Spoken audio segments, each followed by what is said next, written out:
ఒక్కరోజు 2 రోజులు కాదు, సుమారు 2 సంవత్సరాలుగా ఇంట్లో డ్రైనేజీ నీటితోనే జీవనం సాగించే దుస్థితి.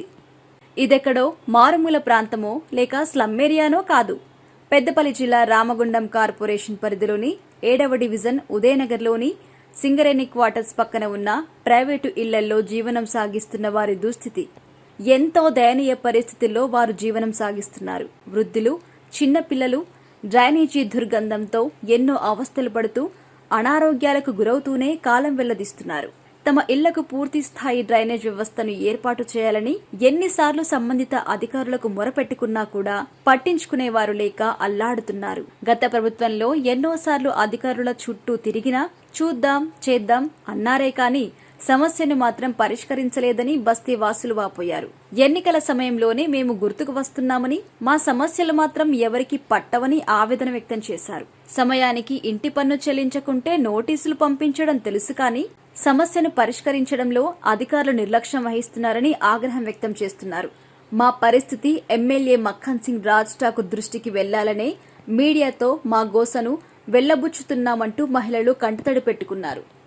అయ్యా, మాకు గోస అవుతుంది. నా కొడుకు కూడా ఆరోగ్యం బాగాలేదు, నా భర్త కూడా సీరియస్ ఉంటే కూడా ఆ నీళ్ళలోనే ఈ లెట్రిన్ నీళ్ళలోనే జారి పడుకుంటా ముసలాయన పట్టుకొని స్నానం పోసుకుంటా తిప్పలు పడతాను.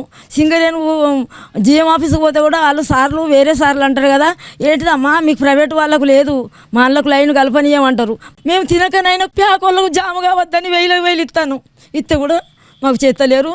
ఈ ఎండాకాలం ఇదే బాధ. ఇంత ఎండాకాలం నీళ్ళు వచ్చుడు మొత్తం డ్రైనేజీ జామ అయి వాసన వచ్చుడు. ఇక పెద్ద మనిషిని పట్టుకొని జారిపడి తీసుకుపోయి కడుక్కొని బయట కూర్చుని పెట్టుకుని మీరు ఎట్లన్నా చేయండి, నేను ఏది ఆపుతలేను. ఇంటి పన్ను కూడా మా బాబా ఆపనియ్యడు. నల్ల బిల్లు, కరెంటు బిల్లు ఇవన్నీ కట్టాలమ్మా. మీరు పూట తినకున్న మంచిది అంటే కూడా కట్టుకొచ్చుకుంటాను. ప్యాకోళ్ళు కూడా కొడుక కొంచెం పెద్ద మనుషులం అంటే ఇక తీసినప్పుడు తీసిండ్రు. ఇప్పుడు సింగిల్ లైన్ అయిన కాంచి కథ మొత్తం బంద్ పెట్టిండ్రు. ఇక బంద్ పెట్టి ఇంట్లో కత్తాన్ని డ్రైనేజీ నీళ్ళు వచ్చినాక అయ్యా ఎట్లా బతుకుతాం సార్ చెప్పు. అయ్యా దండం పెడతాను, కొంచెం మీరు పట్టించుకోండి, మేము బతకలేము. ఈ 7వ వార్డు ఉదయనగర్కు సంబంధించిన సమస్య, మాకు డ్రైనేజీ ప్రాబ్లం ఉన్నది. గత కొన్ని సంవత్సరాల నుంచి, గత 6-7 సంవత్సరాల నుంచి దీన్ని పట్టించుకునే నాదులు లేరు.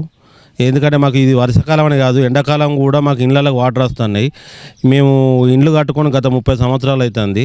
ఇంతకుముందు వాటర్ వెళ్ళిపోయేది. ఇప్పుడు సింగరేణి వాళ్ళు కూడా పోకుండా వాళ్ళు డ్రైనేజీ హైట్ కట్టుకున్నారు. ఇప్పుడు మా పరిస్థితి, మాకు ఇళ్ళకు నీళ్ళు వస్తున్నాయి, మాకు నీళ్ళు పోకుండా చూస్తాను. దీన్ని ఎవరు పట్టించుకునే నాదులే లేరు. నా పేరు విజయ. మొత్తం లాట్రూమ్లన్నీ జామ్ అయిపోయినాయి. మొత్తం ఇళ్ళలో ఉండాలంటే కూడా అసలు పరిస్థితి లేకుండా అయింది. ఆ లాట్రూమ్ల వాసనకి ఇక మాకు జ్వరాలు, గొంతులు ఇట్లా అయినాయి. ఫుల్ వాటర్, ఇళ్ళల్లో కూడా వాటర్ వచ్చినాయి. మా పరిస్థితి ఏందో పరిష్కారం చేయండి దయచేసి రిక్వెస్ట్ చేసుకుంటున్నాం. మేము ఎవరికి చేసినా కూడా ఓట్ల ముందు వస్తుర్రు, చేపిస్తామని చెప్తుండ్రు. ఎవరు మాత్రం ఓట్లు అయిపోయినాక ఎవరు మాత్రం చేపిస్తలేరు సారు. ఇప్పుడు కూడా మాకు పరిష్కారం చేయండి, ఆ ఓట్లు వేసినంత సేపే అంటుర్రు. ఇప్పుడు మా పరిస్థితి గిట్లున్నది. ఉందామన్నా కూడా అసలు ఇళ్ళల్లో ఉండవశం అయితే లేదు మాకు. నా పేరు సువర్ణ. మా ఇంట్లో నీళ్లు మొత్తం లాట్రిన్ నీళ్ళు అన్నీ మా ఇంట్లోకి వచ్చినాయి. ఎత్తిపోసి యాట వచ్చింది. నేను జిఎం ఆఫీస్ కాడికి వచ్చి చెప్పినా కానీ మొఖాలు కుంటుకుంటా వేయినా కానీ గింత నన్న కాసర చేయలేదు. ఇప్పుడు 3-4 ఏళ్ళ బట్టి ఇదే గోస.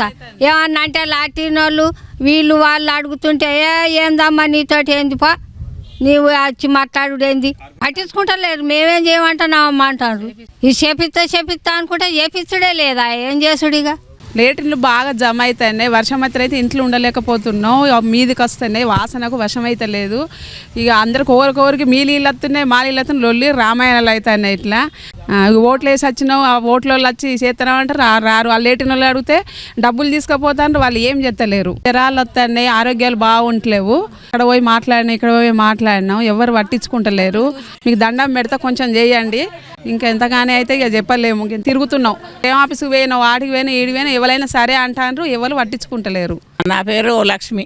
మాకు ఇన్ని రోజుల నుంచి ఈ బాత్రూమ్లు, ఈ నీళ్ళు లాట్రిన్లు ఎన్నిసార్లు అప్లికేషన్లు పెట్టినా, ఎన్నిసార్లు చెప్పుకున్నా దాన్ని పట్టించుకునేది లేదు, ఇల్లు లేదు. మరి మేము ఏడపోవాలి? మేము ఇక ఓట్ల ముందట వస్తారు, వచ్చి కథ మేము ఇది చేస్తాం అది చేస్తామని చెప్తారు. మళ్ళీ తప్పించుకొని పోయి ఇవ్వలే, ఏం చేసింది లేదు, మాకేమీ ఒరిగిచ్చింది లేదు.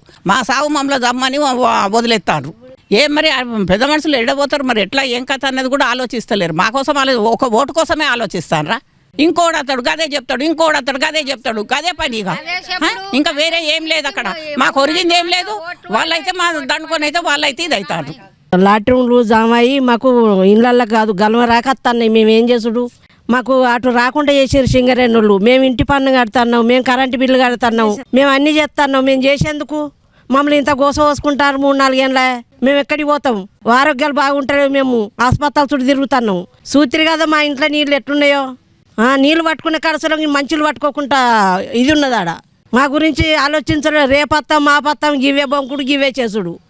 ఓట్లు అయితే ఎత్తాను బరోబరే. ఏ కార్పొరేటర్ పట్టించుకుంటలేరు, మమ్మల్ని ఎవరు పట్టించుకుంటలేరయ్యా. మేము ఈ డ్రైనేజ్ ప్రాబ్లంతో ఎప్పుడు చూడు చేస్తాం అంటారు కానీ ఏం చేయట్లేరు. ఇప్పటికైనా చేయాలి ఈ గవర్నమెంట్లో. మక్కన్ సింగ్ అన్నకు రిక్వెస్ట్ పెడుతున్నాం, ఇది మంచిగా చేపియాలని వాడ తరఫు నుంచి.